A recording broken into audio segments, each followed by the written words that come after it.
Well, there's no judgment now. Today is the first session of the court. So the defendants have been served with the processes, but the proof of service is not in the court file. So we had to take a further date to enable us ensure that the proof of service is on the court file. And well, it's like I said earlier, it's not a case that had gotten to the process of hearing at this stage. We are still at the preliminary stage now. Hopefully, on the next date, that is when the court will then give us a date for trial, where trial properly will commence in this matter. Well, basically, the matter is just to challenge the injustice, the fraud, and abuse of position by the EKEDC, as well as the complacency of the NEC, that is Nigerian Electricity Regulation Commission, by failing to perform their regulatory function in protection of electricity consumers. It's simple as that. The issues we are brought to court is many, but I can just itemize them under few grounds. One, we are challenging the issue of the community, being upgraded to Band A. The contract on Band A is that they will have electricity between 18 hours and 24 hours. But this is a situation that most of these consumers don't even enjoy 8 hours electricity supply. So there's no justification for being upgraded to Band A. And to even start, the issue of Band A itself is an issue of fraud.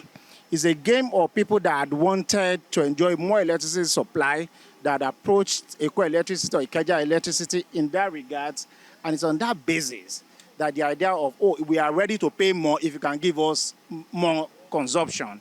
That's how it all started, and the next thing was the idea came that they created issue of grades. There's no issue of even creating grades, but issue of every other thing that consumers consume or enjoy is always based on issue of contract. Do we want this or not?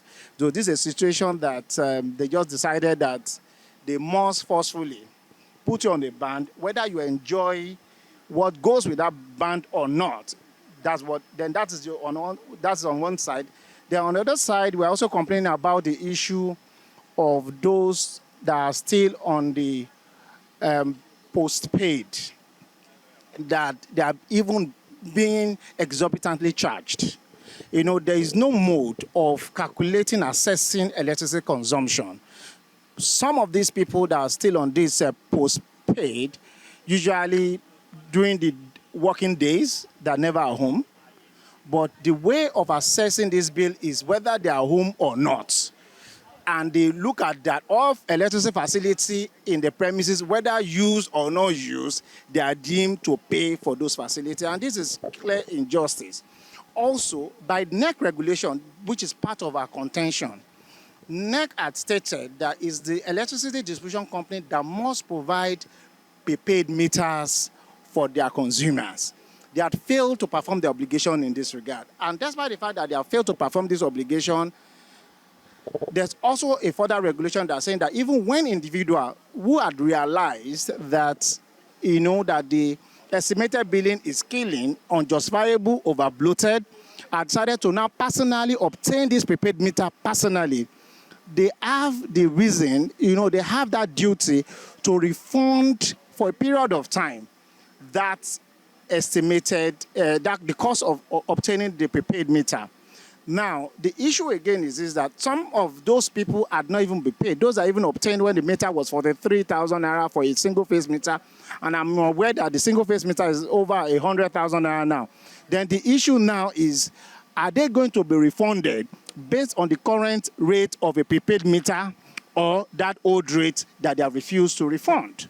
So all this and some other issues, even that some people that even obtained this prepaid meter, but for the reason best known to them, for their selfish interest, for the purpose of extortion, those prepaid meters are not usable, that after even paying so much to obtain the prepaid meter, you will still be back on the postpay the old era wherein you are being charged based on the estimated billing. So these and other issues are the basis why we're in court. We want federal government to look into this because the NEC they choose or they constitute to guide EKEDC has become as worse as EKEDC. There's nothing like Band-Aid because it is a scam. It's gradually because for all you look here, EKEDC is becoming like a bandit who reap from where they did not sow. We barely have 6 good hours like straight, 18 hours off. I have proof to it that we send to their office every day and they will not listen. Even some of their equipment are so old, is as old as the MD of EKEDC themselves. So we've protested, we've done everything. It's no-go area. That's why we have ended up in judiciary for at least government to save us from the fraudulent act of EKEDC. What we want to say is that we don't even need their 24 hours because they can't sustain it. As we speak now, during this heat, from 7 o'clock we'll buy fuel again till like 11 or 12, at times 1 a.m. So they cannot maintain it. They should stop scamming us. We don't want them to start collecting unnecessary money. It's gradually more higher than house rent. Imagine people still having a bill. They gave a house about 200 or 1,000 bill, thereabouts. And these are only 5 people who are to pay about 300 or something thousand in a month. And the house rent is about 65,000 a year. So how do, for a room and just a room, not room self-contained, a room, 300,000 a month. Too high. We can't afford it.